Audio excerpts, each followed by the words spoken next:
Hare Krishna, muy buenos días.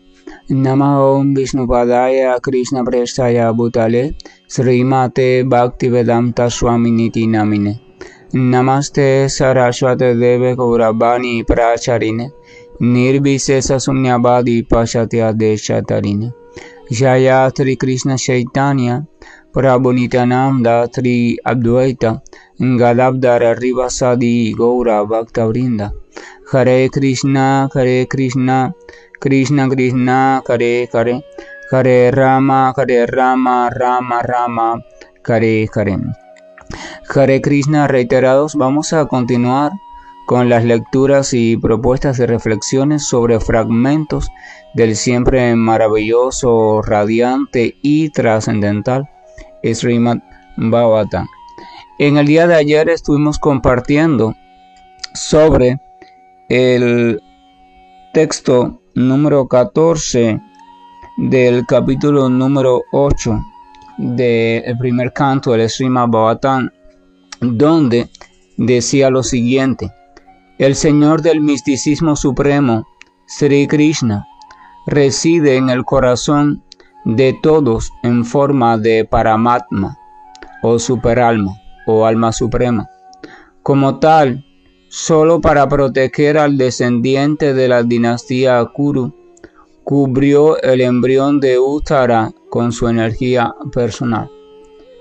Ese fue el texto de ayer, y donde hacía descripción a la manera tan maravillosa y perfecta que el Señor encontró para proteger el feto que se estaba desarrollando en el vientre de su querida devota Uttara, que pertenecía a la familia de los Panda, bajo la familia de aquellas personas que dependían completamente del Señor y llevaban su vida de acuerdo a las enseñanzas o prescripciones, dadas por el propio Señor desde el principio de todos los tiempos. Entonces, que este embrión representaba al último futuro heredero de esa familia.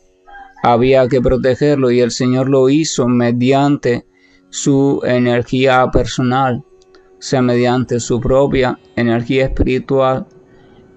Vamos a recordar, Krishna estaba afuera como un personaje más allí en la historia, pero entonces Él también está dentro de cada entidad viviente, acompañando al alma, y entonces mediante esa presencia de Él hizo que esa presencia, o Él desde esa presencia, protegió, o sea, envolvió, sirvió de escudo para en contra de la terrible energía conocida como Brahmastra que Ashwatan había invocado.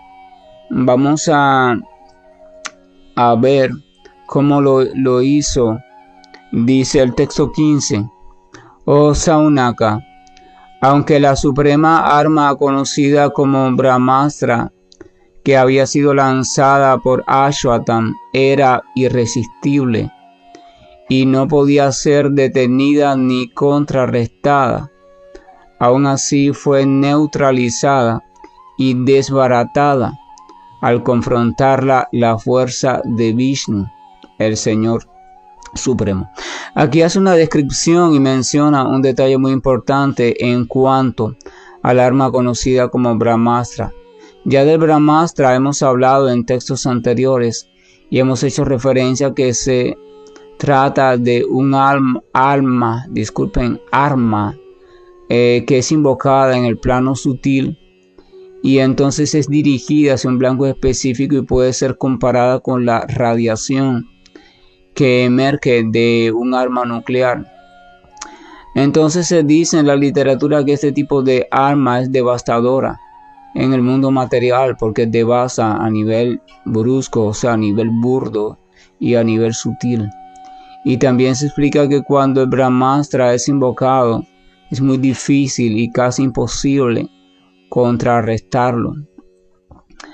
Y sin embargo, aquí dice que aunque ese Brahmastra era irresistible y no podía ser detenido ni contrarrestado, dice que aún así fue neutralizado y desbaratado al confrontarlo la fuerza de Vishnu. Vamos a recordar a Vishnu como uno de los nombres del Señor Supremo, uno de los personajes o formas que asume el Señor Supremo para beneficio de la creación material, Vishnu, es el nombre que se le da a Krishna en la literatura védica cuando está encargado en la acción de mantener la creación material y está encargado en la acción de guiar o dar pistas a las diferentes entidades vivientes para que puedan regresar hacia su morada original, o sea, el reino del Señor Supremo. Cuando el Señor está enfrascado en esa actividad, cuando una de sus expansiones está dedicado esa actividad a esa expansión, a ese personaje, a esa manifestación del Señor, entonces recibe el nombre de Vishnu, o sea, el sustentador. Entonces dice que aunque esa irresistible e indetenible arma lanzada por Ashwatthama no podía ser contrarrestada, aún así fue neutralizada y desbaratada al confrontarla la fuerza de Vishnu. En el mundo material existen diferentes prácticas, diferentes doctrinas religiosas y diferentes culturas, y en todas ellas, o en la mayoría, existe la alusión a una serie de personalidades o personajes o de fuerzas superiores, de la cual se dice que administran una determinada área de la propia creación material para su funcionamiento adecuado. Entonces se atribuyen a esas personalidades, por ejemplo, el ciclo de la lluvia, el ciclo de las cosechas, el ciclo de la fertilidad, cuestiones así, ciclo de la salud. Incluso se atribuye a cada una de esas influencias o energías en particular el control y funcionamiento del cuerpo. Este cuerpo que conocemos como cuerpo humano y sus diferentes cualidades. Y entonces cuando esas culturas o practicantes de esas culturas tienen determinado problema en su vida cotidiana, ellos recurren a la adoración de alguna de esas personalidades en específica de la que esté relacionada con el área en la cual ellos están presentando dificultades, para que con el visto bueno de esa personalidad ellos puedan recibir un beneficio en ese sentido, ¿verdad? Y todo regresar a la normalidad. Sin embargo, todas esas personalidades o potencias se encuentran dentro de la creación material, o sea, se encuentran dentro del ámbito material, porque incluso si nos fijamos en las formas de adoración que las diferentes culturas exponen, incluyendo los Vedas, para esas personalidades, vamos a ver que siempre tienen algunos elementos de orden material. O sea, esas personalidades se les satisface ofreciéndole diferentes elementos de orden material que les son agradables. O sea, lo que les satisface a ellos son esos elementos en particular. Eso significa que todas esas personalidades, aunque se encuentran muy elevadas en su plano de conciencia, aún tienen ciertos deseos de satisfacción en relación a elementos pertenecientes a la energía material o maya. Por tanto, debido a ese aún prevaleciente deseo, ellas se encuentran sujetas todavía al plano de conciencia material y no les es posible trascender por completo. Pero debido a su posición también se muestran como muy elevadas, o sea, están por encima del ser humano común.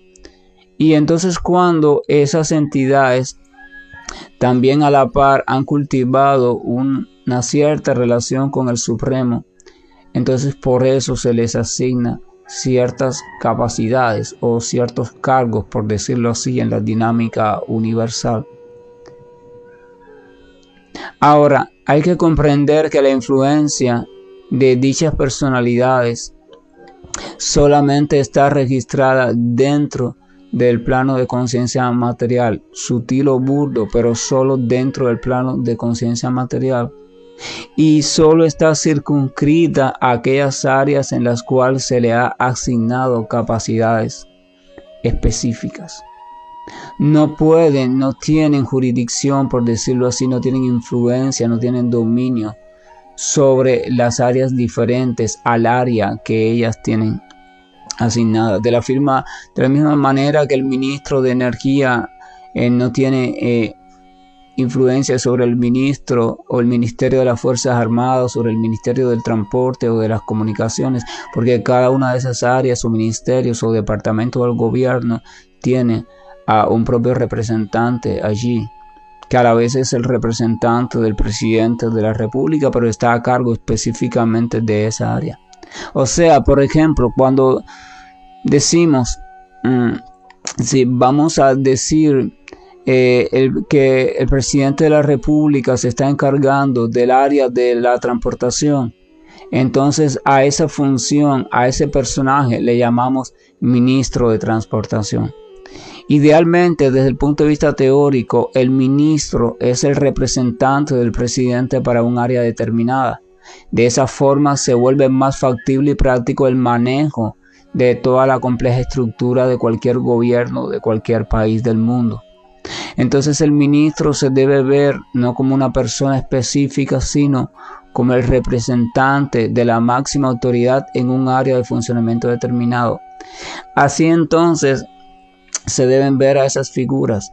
Esas figuras han de ser vistas como representantes del Supremo para un área de funcionamiento dentro del mundo material. Esta palabra o término de representante del Supremo solamente es práctica si cada una de esas personalidades es sirvienta o devota del Señor, o está realizando su función bajo las órdenes del Señor y para complacer al Señor. Porque desde el mismo momento en que empiezan a realizar su función por cuenta propia, entonces ya son apartados del cargo. Porque ese cargo de personalidades muy elevadas en el mundo material, desde el plano sutil, es solamente concedido a aquellas entidades vivientes que están cultivando una relación de devoción hacia Dios, pero que aún conservan cierto apego, cierta dependencia o ciertos deseos de un determinado disfrute material. Y entonces ese deseo impide que trasciendan por completo el mundo espiritual, pero en virtud de su servicio devocional entregado a la suprema personalidad de Dios, entonces se le asignan cargos relevantes, o sea, se le da la posibilidad desde un plano de conciencia superior, material, pero superior, a ocuparse en el correcto funcionamiento de las dinámicas de la creación material. La función básica original de todas esas personalidades es participar de modo integrado, de modo coherente y de modo guiado por el conocimiento del propio Señor, bajo la guía del Señor, y desde una actitud de obediencia, participar en el buen funcionamiento de la dinámica de toda esta creación material, de manera tal que todo funcione bien armónicamente entre entidades vivientes inferiores y ellos, para que todo sea benévolo, en el sentido que las entidades vivientes puedan vivir en paz, tranquilidad y prosperidad y dedicarse al cultivo del conocimiento espiritual. Pero todo eso ya está desorganizado, ya no está funcionando así por diferentes motivos muy complejos. Pero el punto al que quiero llegar es el siguiente. El alma Brahmastra, por ejemplo, es tan elevada, es tan poderosa, que incluso ninguna de esas grandes personalidades podían contrarrestarla.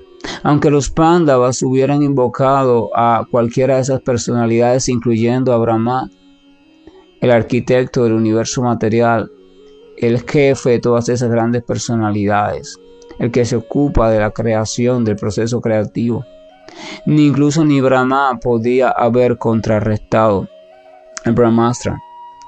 Entonces, sin embargo, se explica que cuando el Brahmastra entró en contacto con la energía, con la propia energía del Señor Vishnu, que había decidido proteger al embrión que estaba llevando Uttara en su vientre, dice que el Brahmastra fue contrarrestado, pero no solo contrarrestado, sino que también fue desbaratado. Este episodio es magnífico porque nos muestra una vez más otro ejemplo de la superioridad inigualable, y por supuesto, si es inigualable, es insuperable, de el poder de la suprema personalidad de Dios. Y volviendo al ejemplo de los gobiernos, un ministro puede ser muy poderoso, pero no es él el que es poderoso, es el cargo el que tiene cierto poder. Pero en cuanto él es destituido del cargo, ya él como persona no tiene poder. Pero se debe entender que ese poder es un fragmento del poder que tiene reunido en sí mismo el presidente. O sea, entonces lo mismo sucede acá. Cualquiera de esas personalidades adoradas en diferentes culturas, aunque tengan mucho poder en el ámbito material, debe entenderse que ese poder es una porción representativa de una cualidad del Señor Supremo y por tanto ha de ser puesta en función de la jurisdicción o de la orden del Señor Supremo. Cuando deja de verse así y el practicante comienza a ver a ese elemento, personalidad o figura como su Dios adorable y se olvida de su verdadera función, o sea, de que es simplemente un representante de una mínima cualidad del Señor.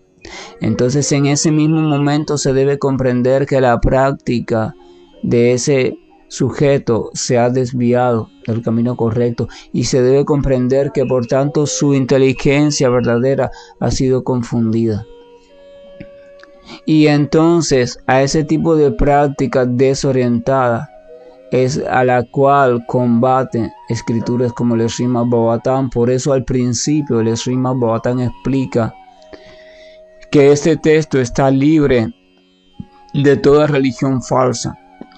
Se llama religión falsa aquella adoración o aquella práctica que está dirigida hacia una figura que es contemplada de manera independiente al Señor, que ya no es contemplada como una servidora del Señor, sino como algo independiente con mucho poder. Porque ocurre el fenómeno que el practicante, tras tanto adorar a una figura determinada, y tras tanto centrarse en ella, y tras tanto estar detrás de lo que él quiere obtener, olvida o desconoce incluso, porque tampoco se lo enseñaron quizás, porque fue guiado por maestros también desorientados, olvida la verdadera postura de esa figura como sirvienta del Señor. Entonces empieza a ir a ella como si esa figura fuera el propio Señor, ¿verdad? Eso se llama idolatría, pero se llama ignorancia, pero se llama nesencia, pero se llama infortunio o gran mala suerte. ¿Por qué infortunio y gran mala suerte? Porque una conducta así solo nos conduce hacia una perdición mayor. El propio Srimad Bhagavatam más adelante, canto número 3, Señor Supremo le va a decir a Brahma: debes saber que todo aquello que hagas o veas y no lo relaciones conmigo, entonces es ilusión y conduce hacia un enredo cada vez mayor. Entonces el Señor Supremo aquí da un ejemplo contundente, un ejemplo que nos dice, nos demuestra: yo soy el Supremo en todo momento.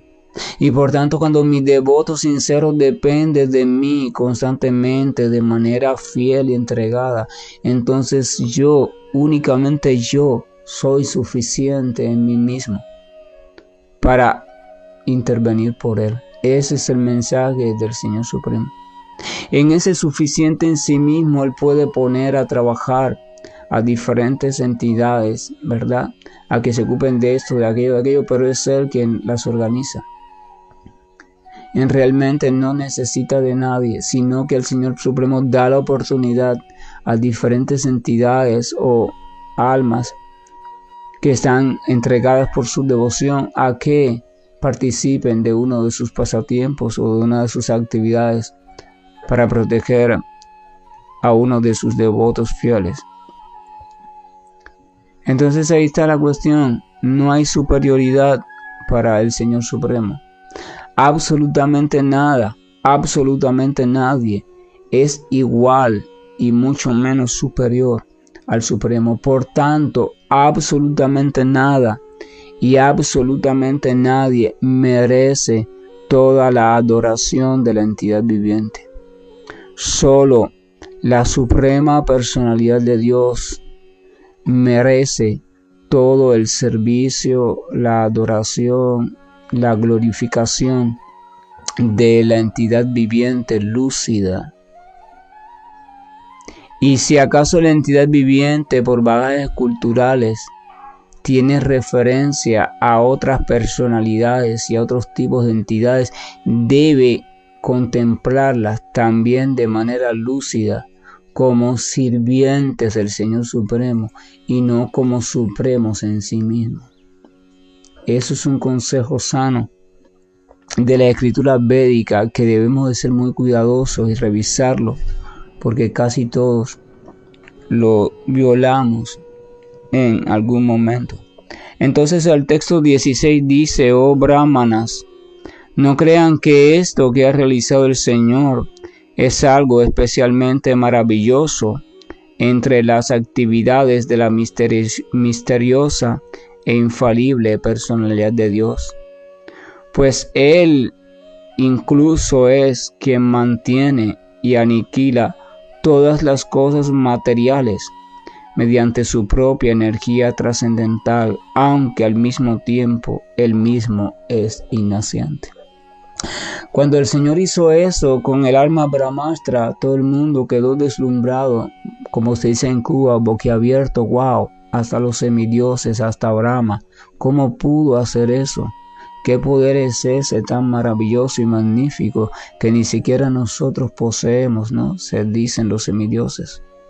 Y entonces acá Sutta Goswami, el narrador del Srimad Bhagavatam, dice: oh, no crean que esa simple actividad es algo maravilloso, es algo muy maravilloso, porque realmente eso no es nada en comparado con las diferentes maneras en que el Señor expone su poder. Y entonces Sutta da uno de los ejemplos de esas maravillosas maneras. Por ejemplo, dice: bueno, imagínate que el Señor se ocupa, es el encargado de estar frente a la creación y la disolución de todos los universos, y hace todo eso en virtud de su potencia interna, y al mismo tiempo Él no hace nada. Wow. Si se maravillan cuando ven que el Señor contrarresta el Brahmastra, que para el Señor es nada, imagínense entonces cómo no se van a maravillar al tratar de entender cómo es posible que el Señor esté frente a todo y a la vez no haga nada. Por eso la locura es el destino de aquellos que intentan entender al Señor sin ser devotos del Señor. No se puede comprender las acciones maravillosas de la suprema personalidad de Dios a no ser que usted se incline completamente a sus pies y se entregue y se baje de todo orgullo, vanidad y inocencia y deje atrás el estudio intelectual y se ponga en un deseo sincero o desde un deseo sincero a aprender cómo servir a ese maravilloso Señor. Y entonces desde esa posición es que el Señor le va dando la posibilidad de comprender todos esos asuntos, y en virtud de eso su fe aumenta. Y aumenta su deseo de glorificarle, su deseo de servirle, y eso trae que su amor aumente, y eso trae que su purificación aumente, y eso trae que llegue un momento en que usted esté listo, en virtud del apego que siente hacia el Señor, que usted esté listo para en verdad realizar verdadero servicio devocional. Maravilloso, incomparable, trascendental, glorioso, magnífico, espléndido, deslumbrante. No hay adjetivo que pueda hablar realmente de todo lo que es el Señor, al menos para el devoto. Qué bueno es reflexionar en estos asuntos, porque ese es el fin del amanecer espiritual, ir reflexionando en esos textos del Srimad Bhagavatam, donde siempre se nos habla constantemente de diferentes actividades y cualidades de la suprema personalidad de Dios, para que si tenemos suerte y si tenemos humildad lleguemos a comprender que Él es el Supremo, siempre, por siempre y para siempre y desde siempre y lo será siempre, y que por tanto toda adoración debe ser dirigida hacia Él, todo servicio debe ser dirigido hacia Él, y desde esa postura entonces Él nos ocupa en el servicio hacia todo lo demás. Pero Él es el objeto supremo de servicio. Maravilloso y espléndido, amoroso Señor y amigo constante de toda criatura. Que la gracia y el amor de nuestro Señor nos esté acompañando, porque necesitamos que nuestra mente se aquiete y salga de sus miles de confusiones. Necesitamos que nuestro corazón se aquiete y salga de sus miles de desesperaciones, para que pueda comprender que el Señor es el poderoso absoluto y por tanto es el refugio absoluto, aunque la mente viene y las culturas vienen y las tradiciones vienen a tratar de decirnos busca refugio aquí, busca refugio allá, busca refugio en esto, en aquello, mira, y te desespera, y entonces tú bajo una conducta enloquecida empiezas a buscar refugio en todas las partes. Que la gracia y la misericordia del Señor permita que aquietemos esa tendencia y nos vayamos ubicando por el poder de la fe y de las buenas compañías y de la escucha diaria y la reflexión seria y paciente. Nos vayamos ubicando a los pies del Señor, en un conocimiento crecientemente perfecto de su persona e identidad, en una comprensión tranquila, lúcida y organizada sobre Él y su forma de actuar, y sobre nuestra posición en relación con Él, y sobre cómo podemos rescatar de nuevo esa posición. Eso es la gran misericordia, ese es el fin perfecto de la vida, eso sería el regalo más grande que pudiéramos alcanzar en este mundo. Hare Krishna, buen día, y estoy finalizando la llamada. Hare Krishna, Krishna Krishna, Hare Hare, Hare Rama, Rama Rama, Hare Hare. Hare Krishna,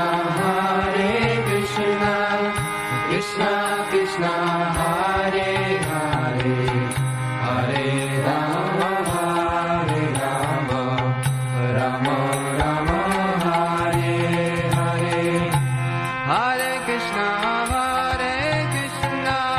Krishna Krishna, Hare Hare, Hare Rama, Rama Rama, Hare Hare. Hare Krishna, Krishna Krishna, Hare Hare, Hare Rama,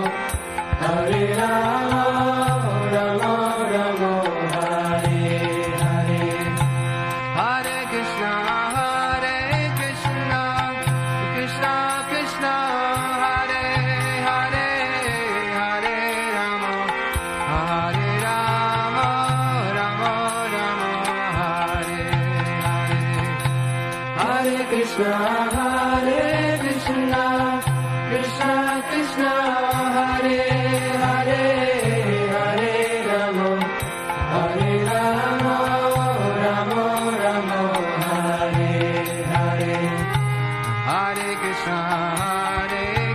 Krishna, Krishna Krishna, Hare Hare, Hare Rama, Rama Rama, Hare Hare. Hare Krishna, Krishna Krishna, Hare Hare, Hare Rama, Rama Rama, Hare Hare. Hare Krishna, Krishna Krishna, Hare Hare,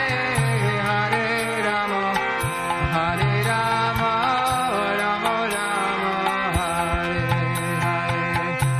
Hare Krishna, Krishna Krishna,